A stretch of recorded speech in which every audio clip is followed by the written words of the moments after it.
Okay, we can start now. So welcome everybody to the second talk of the day. We are happy to have Yuhang Zhu from Institute of Basic Science, South Korea, and he's going to talk about cosmological correlators beyond de Sitter. Yep. Um, First of all, thanks for invitation and Merry Christmas. Hope you can have a good holidays. So today my title is Cosmological Correlators Beyond the Theta. It's based on these two work published in this year in collaboration with those really amazing collaborators. Let me introduce. Here is Sadra, Johan, Sebastian, Shi, and Denis. Okay, let me move on to the outline of talk today. So I will first give a very brief introductions about what I'm going to do. And then I will move to two cases about the cosmological correlators. One in the boost breaking, another one in the scale invariance breaking.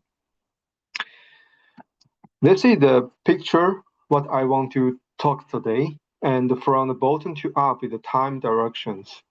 So at the earliest period, we assume there is a period so-called inflation.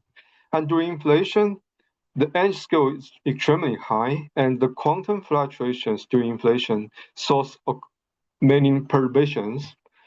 And for example, here is the curvature perturbations.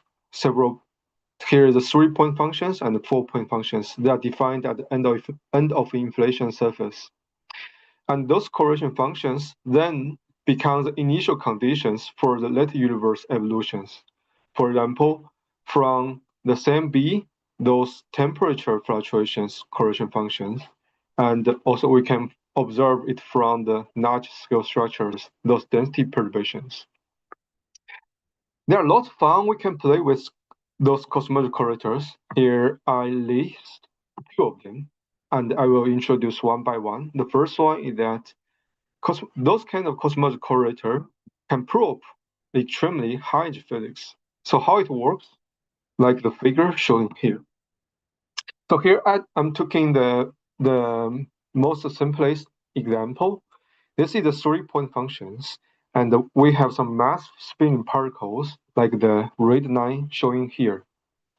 Those particles will be spontaneously be produced from the inflation background, since this is a really dramatic process, and there is a gravitational particle productions.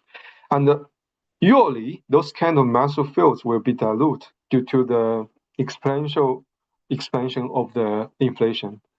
But they can interact with the inflaton field or this curvature fluctuations. And then they will leave the information on the correlation functions we can observe. So by observing this kind of correlation functions or so-called Lagrangianity, then we can reinterpret what happened during inflations and what's the information of these particles, like their mass and spin. And take this 3-point function as example, since there is a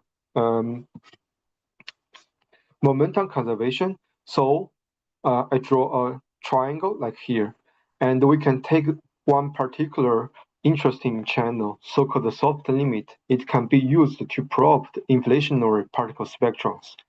So under the soft limit means one of the momentum is much smaller than other two, and the other two are roughly equal. And under such a soft limit, the shape functions or the 3-point functions takes a very interesting form. Like here, there are some Boltzmann's operation tells you how hard to produce a particle on shell during inflation, and this sine mu log oscillation, and it's a oscillating function respect to the momentum ratio. K3, K1 is the momentum. And the frequency is directly related to the mass of the exchange particles. Like here, for example, if it's a spin, then it's just some m squared over Hubble squared minus 9/4, take a square root. And as usual, the angular dependence can record the spin information of these exchange particles. So by reading this kind of information through the biospectrum or the 3-point functions, we can get this information about the heavy spinning particles during inflation. You may be wondering why this kind of 3-point functions take such a special form like sine log oscillation. Let me give you a very simple understanding. Oh, by the way, this is a really fantastic idea, so-called inflation as a cosmological collider. If you compare with some ground-based colliders like LHC, the energy scale is just TeV. But for inflation, although we don't know the exact number for the energy scales, it can be high as 10 to 14 or 13 GeVs. So that's probably the highest energy scales we can probe, and we can understand. We can try to understand the physics around this kind of scale. Okay, go back to what's the physical meaning of this kind of cosmological collider signals. It can be viewed as a phase accumulate from different events. The first kind of events I mentioned, those particles can be produced during inflations. So I will label the particle production scale as tau star. Once these particles are produced, they will propagate. At some time, they will randomly decay into inflaton. So you say here are different scales, and what's so for the production scales, it's roughly equal to the physical momentum equal to the mass. And due to the different time scale, the momentum will be redshift. And up to the resonant scale, it's the physical momentum at this time equal to the mass of the particles. And using this kind of conditions, you can try to understand why it's this kind of sine log oscillations. For example, in the physical time, the phase between different events is the E to I m delta t. But we can transfer this into the conformal time, then it becomes a ratio like tau 1 over tau 2 to the I mu. Mu is roughly the mass here.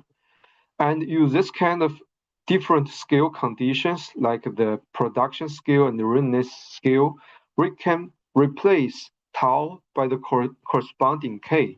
Then this tau ratio becomes the momentum ratio. If you take the real part to calculate correlation functions, then this part will become sine mu log oscillations. So that's what I said. This kind of cosmological signals can be viewed as a phase accumulated from different events during the inflations. Okay, this is the first interesting part this correlators can tell us. It contains lots of information about the energy physics, about this extremely heavy and spinning particles. Another thing recent years is also very important is we can use this kind of correlators to probe the symmetry of the universe. One particular interesting symmetries to consider is the parity of the universe. We know parity can be broken on the small scales, but the question is that on the larger scale, how about this kind of symmetries? And where we can find this parity violation from the correlators, that's hidden in the imaginary part of the correlation functions. Usually it's this curvature perturbation, the point functions should be larger or equal to the 4-point functions. So if we can observe the tri-spectrum, which had the imaginary part, that is the signature for the parity violation on the largest scale. And you may wondering why it's an imaginary part, since we defined the correlation function in the momentum space. In position space, this curvature perturbation is the real quantity. That means zeta equal to zeta Dagger. But this condition, if you transfer into the momentum space, that means zeta k equal to zeta Dagger, but you should flip the direction of k. Then you can define a parity old quantity, for example, this 4-point function of the curvature perturbations, defined as zeta 4 with some k configurations minus zeta 4, flip the momentum. So you say if you use this condition in the momentum space, zeta 4 minus k equal to zeta Dagger k. So this part is directly related to the imaginary part of the correlation functions. That's why we say parity old is inside the imaginary part of the correlation functions. Why we expect there could be some parity violation? And the picture also comes from here. Since we believe fluctuations in the CMB or large scale structures to be studied by this microscopic quantum fluctuations doing inflations. And those kind of small scale, high energy physics, we have lots of process can generate party violations. And the correlation functions we observed from sky generated by this kind of process. Then it's like here, the small scale and large scale are related to each other. And the small scale side, we know there could be many party violations. Then it's natural to expect at least at some level parity violation happened in the primordial universe. Another thing is this kind of signal is super clean. Since little universe evolution, we usually from the lower physics, it's parity conservation. So if we can observe some parity violation from this correlation functions, we can get it's probably highly probably comes from the earliest period, like this inflation period. Okay, here I list two examples why we care about cosmological correlators, since it really contains a lot of information and there are a lot of fun we can play with this correlator stuff. But how to really calculate these cosmological correlators? Let me show you some rough ideas. So inspired by this kind of process from the right-hand figures, we usually draw the Feynman diagram in this way. And time and direction is from the bottom to up. And here's the black line is the boundary of inflation. So it's end of inflation surface denoted by eta naught, for example. And you will see there are different notion. One is the boundary, and during inflation there is a bulk. So typically there are two types of propagator. One is so-called bulk to boundary propagator. I use a blue color to denote it. And another one is so-called bulk to bulk propagators. It connects two different bulk events inside the inflations. So formally, this kind of 4-point functions with 4 external legs and 1 internal propagators can be written in this ways. This curvature perturbation 4-point functions equal to V is the vertex from some interactions, and G is one rate propagators, and the other 4 are bulk to boundary propagators. And there are several different things compared to the flat spacetime amplitude. The first thing is that here, due to the cosmic expansion, we don't have time translation symmetries. That means we define these correlation functions in the 3 momentum space, and we have to do all kinds of time integrations. These 2 vertex examples, at each vertex, we should do the time integrations. And if you add more vertex, the time integrations become more. And due to this propagator has time ordering, so we have to deal with this kind of nested time integrals. And now the mass of particle lives on the covered spacetime, so it feels the effects of curvature. And the model functions usually become very complicated, like this kind of special functions, Hankel or Whittaker. These are some solvable example, but it takes the special functions. So you see, the integrand usually we calculate for the cosmological correlators are some complicated spatial functions, and we also need to do this kind of nested time integrals. So in most of the case, it's really hard to deal with. But the recent years, especially recent 10 years, there are lots of developments in these directions, try to understand the analytic structures for the cosmological correlators. The first one is by this picture. So left-hand side is inflation, right-hand side the data space. And during the slow roll phase, we know the potential is very flat to inflations, and it's almost like the cosmological constant. That's why we say inflation is roughly the theta space. And this, the theta space is also another maximally symmetric space-time. So symmetry is powerful. We can start from this kind of symmetries. For example, this is so-called the theta bootstrap. In the 4 dimension, the theta space, we have totally 10 symmetries and the 3 translation, 3 rotation, which basically tells you the momentum conservation and angular momentum conservation. And there are other symmetries like this dilation. Basically, will tell you the correlators should have the proper scalings. And the theta boost, there are three. You can make the knowledge to the Lorentz boost. It makes this eta and x. So this kind of symmetry, like this boost symmetry, will give you a constraint. This kind of correlation function should satisfy. Also, take this 4-point function single change diagram as an example. This symmetry require this 4-point function satisfy the second order differential equations. U and V variables are some dimensionless momentum ratios. So this is the second order differential equations here. And with some proper boundary conditions, then we can fix this correlator without performing this complicated nested time integrals.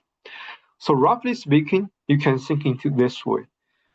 Originally, we have a 4-point exchange diagrams, and then we can find some differential operators act on this diagram such that this internal rate propagator, Bock-to propagator, are collapsed into some vertex. Then the right-hand side becomes a contact diagram. And the contact diagram behaves like a source for the differential equations, and it can be easily solved. Then we can solve this differential equations, and the results contains two different behaviors. The first one is this momentum ratio to I mu's power. As I introduced, this is so-called cosmological signals. So like this kind of oscillations, we call it signal part. Besides this, we also have some analytical power for this UV variables, and we will call this as some background since it's compared to the signal, it's a featureness. Okay, so far so good.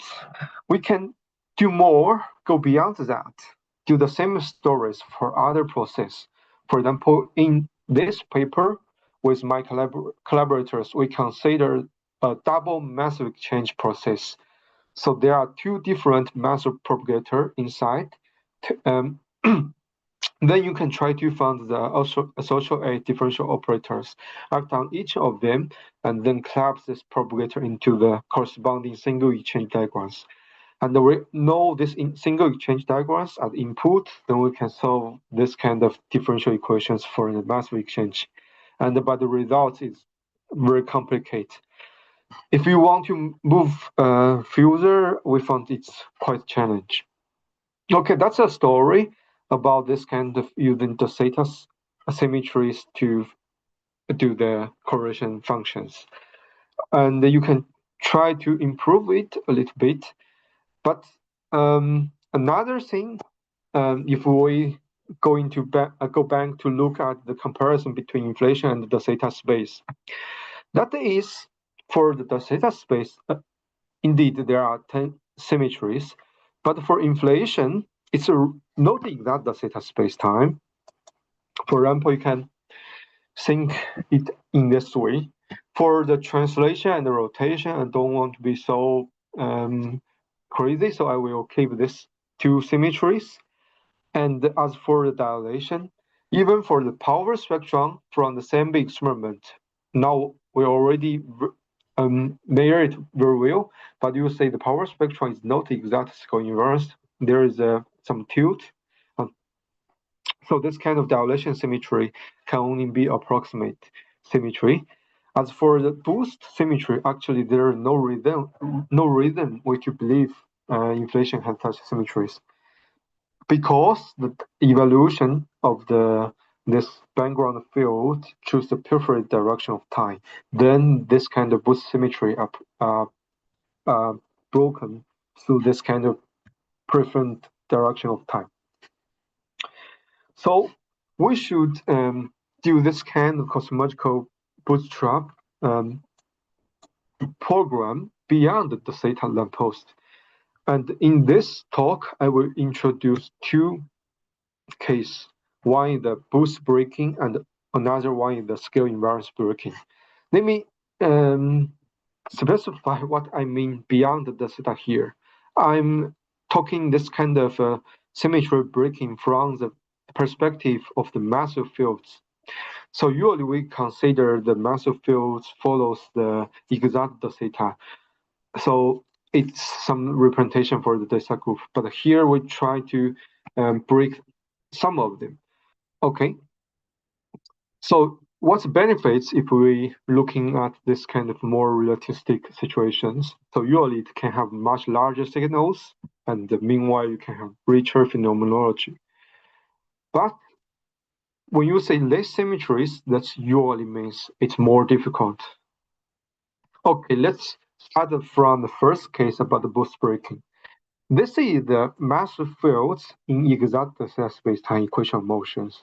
And this part, you can roughly regard it as a dispersion relation, omega. So let me roughly write it as omega squared equal to m squared plus kp squared. This kp is the physical moment of this particle. So this is somehow like the theta invariant case. If now I allow to break the boost symmetries, what kind of options I have? The first one come to my mind is, of course, you can introduce a sound speed. Then you have some sound cone, like the flat space-time case. This will break the Lorentz symmetries. There are some works before discuss the effects of the sound speed if you introduce it into this massive sectors, so-called the low-speed collider signals, and there could be some new shapes of the correlation functions. And besides of this kind of sound speed, what else effects we can introduce? If you are now to break this boost symmetry, we can have some chemical potential turn. As one example is the spin 1 with the Chen-Simon coupling, phi f tilde. So if phi is a constant, then this term is just a boundary term and has no effect.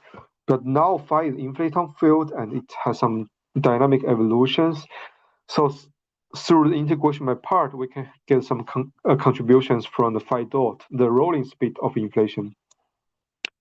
And this kind of chemical potential has some effects, like it can enhance particle production rate during inflations. So this is the usually production rate in the theta space. It's like E2 minus pi mu, Boltzmann separation. But with this chemical potential, the separation are enhanced by the kappa factors. So by combining these two effects, sound speed and chemical potential, this is the most general dispersion relation up to k to the square order. So in this work, we try to combine these two and consider the most general case, and let's see what we will find. So let's start from the 3-point functions, which is the two inflaton field and one massive fields. So the integrand for this 3-point functions simply takes this form, e to I k1 to eta. K1 to here is k1 plus k2. So this factors comes from this kind of conformal fields, or you can roughly think it's a massive field, the inflaton field here. And the sigma, the red line here, is this massive spin particle we're considering. So how to do the calculation here? Imagine that we slightly modify the integrand here. We put into some partial eta. Eta is a derivative respect to the conformity. If we have some partial eta inside the integrand, we can do the integration by part such that this partial eta act on this e to the I k eta factor. Then this partial eta can be replaced by some k dependence, k's power. Similarly, if you have some eta's power inside the integrand, we can obtain these factors by do the derivative respect to the k12 momentum on these expansion factors. Then imagine that we have an equation of motion. This particle, the sigma field should satisfy. We can insert this equation of motion operator. So this is trivially equal to 0. But now we can use the trick, this two about partial eta and eta, and this partial eta, partial or eta can be treated with some corresponding k dependence and the derivative act on k. Then this is some kinematic dependence. We can pull out this k factor or the k's derivative outside the integrations. Then we get the differential equations the 3-point function should satisfy. So basically you say the sound speed will modify the factor here, and kappa will introduce some new linear differential terms in the differential equations. Okay, you can do the same story for the exchange diagrams, but now the integrand is not the sigma, but the propagator for the sigma field. It's bulk-to-bulk propagators. Then when you act on this equation motion operators, this propagator will give some delta functions. Then the boundary differential equation will simply take this form. It's a second order differential equations, but the right-hand side you get some source comes from the equation motion operator act on the G propagator give you delta functions. So that's a reason why you get the right-hand side the source. And then you just need to choose some boundary conditions like so-called folding limit. There is no singularities under the folding limit for the final results, and the other different limits, singularity, correct behaviors of singularities. Then you can fix the form of the correlation functions. Here I don't want to go into the details of about the real calculations. Let me move to a different method. Actually, besides using the differential equations, there is another method called the spectrum representations. So actually, this kind of equation motions with the effects about sound speed and chemical potential can be exactly solved. The solution of this mode function is this Whittaker functions, a type of confluent hypergeometry functions. But now the mode function is a special functions. We need to do some nested time integration respect to those spectrum functions. Usually it's very hard, but we found some nice formulas about this time ordering propagators can be wrote into some mass or spectrum integrations, and the integrand is a production of two Whittaker functions, and no and n is some spectrum. We have 5 minutes left. Oh, sorry. Okay, then I will speed up. Okay, then we can treat this nested time integral into the spectrum integral, and then this kind of systems can be solved. Okay, since time limits, I won't mention some interesting phenomena here. Let's move to another example called the scale breaking case. This is the dispersion relations. Again, if you want to break the scale invariance, there are thousands of ways. But in this work, we try to do the simplest example. That is expressed from this kind of monodromy inflation models. So we add some time dependence to this master, like add this cosine omega t oscillations. And if you transfer into the conformant eta to the I omega's power, and let's play the game again, try to find the solutions for these 4-point functions. But now, we know before, if you have some eta's power inside the integrand, it can be treated by some differential act on the k. But now the tricky part is this eta has some I omega's power. It's not integer. If you have some integer power inside the integrand, you can just do more differential respect to k. But how to do this eta to the I omega? That's the so-called fractional derivatives. More precisely, this eta to I omega, you can find such a integral representations. You introduce a new variable q, and this eta to the I omega can be obtained by this q integrals. Then we can replace eta to I omega by adding another q integral here. And inside this q integral, here is a factor e to I k eta. So roughly it's shift the external momentums here. Then we can get the similar differential equations, but due to this q integral, the results become some integral differential equations. And the KQ comes from the fractional derivatives here. We call it memory kernels. And this F on both sides are 4-point functions. But you see, it depends on different kinematics. If you want to know, for example, this most outer one configurations, you need other informations about different types of kinematics. That's the right-hand side. So you should perform these integrations. And formally, if we know this cosine omega oscillations, other cases can be expressed as Fourier decompositions.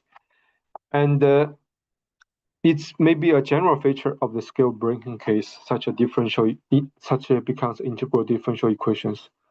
Then how to solve this kind of integral differential bootstrap? First of all, you can do the numerics we did in our work. So with this boundary differential equations, we can directly numerical solve it, and then we can find what this kind of 4-point functions behavior.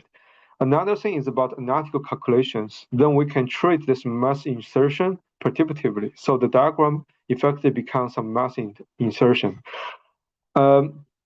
Let me go to the example of the 3-point functions. Then this g squared means how many mass insertion you have. But as a leading order, we take one mass insertion.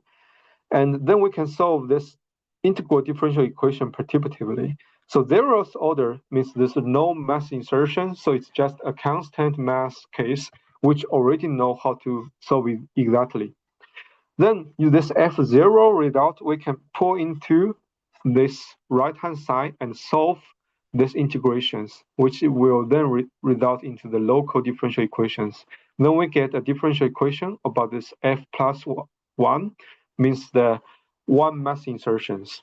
And you can do the stories about higher order one perturbativity. And you need some boundary conditions. Here we choose the total edge and plus a folded limit. And for the 4.1, similar, we also solve this integral differential equation perturbatively from the zeroth order and put into the right-hand side of the integral differential equations, and then use this one to solve the higher order, like a g-square order, which comes from one mass insertions. And in this case, we found a very nice boundary conditions, which can simplify our conclusion a lot. That's from the constraint about the microcausality. Let me spend 1 minute to explain the constraint here. So microcausality tells you that the commutator for the operators should be vanished outside of the light cone. So this tells you in the momentum space, the retarded propagator has only a compact support, this Fourier transformations. So mathematical theorem tell you it should be analytical functions for K. It's analytical in the K plane, including around orange. So this two bulk propagator, we can separate into the two parts. One is the retarded propagator, and another one is the Whiteman functions. And from this microcausality constraint, this retarded propagator should be analytical in S. And the remaining part is the Whiteman function. It's already factorized. So that means this 4-point functions is equal to some types of the production of 3-point functions plus some analytic piece in S. So we now already know for the 3-point functions from the simple examples before. Now we can use these boundary equations directly solve these 4-point exchange diagrams. And we use it, found it's super simple, and finally we get the exact solutions for these orders. Okay, let me use the, sorry, how many time I have? Can I have 2 minutes more? Yes. Okay. And then we found there are lots of interesting things about the scale breaking case. First of all, this is the cosmological signals at order g square. Like the right-hand figure shows, there are some superposition of different oscillations. For example, the first line, the frequency of the oscillation is mu minus omega. And the second line, this kind of momentum oscillation, has a frequency mass. And we found different oscillation has a different size. And the first one is Boltzmann suppressed, but now the second one, due to this oscillation effects, it becomes some order one. But we found the coefficients had a pole around the oscillation frequency equal to 2 mu. And this is not a surprise. Around this region, there is a redness happened, and we cannot trust the perturbative calculation here. But even without this perturbative calculations, around this redness point, we can have some understanding about the behaviors of the redness. First of all, there are two types of the redness. One is so-called UV redness, we named in this way. That tells you this is the dispersion relation of the particle. When this physical momentum matches this omega, like in this blue shadow regions, these particles will be excited. And that's the reason why we can have the enhanced or the resonate cosmological signals when this oscillation frequency is much larger than the mass. So usually, if you don't have this omega oscillations like the original shows here, there are no particle oscillation excitations. But if you introduce this slightly oscillations, the particles are excited. So that's UV redness. Another thing is about IR redness. That tells you when the mass matches this oscillation frequency. So since it's in the resonate in IR, this physical momentum is not important. Then we can redefine this mode function in this way, and then you found it satisfies the Marshall equations. So from these Marshall equations, we know the modes should grow exponentially, and it will change the scaling behaviors of the correlation functions. Okay, since I already run out of time, let me use this figure to show the summarize. What we did before in these two works is just try to move one step further to consider more general case in this kind of cosmological bootstrap programs. Here we consider two examples, one in the scale invariance breaking, another one in the boost breaking. Thanks.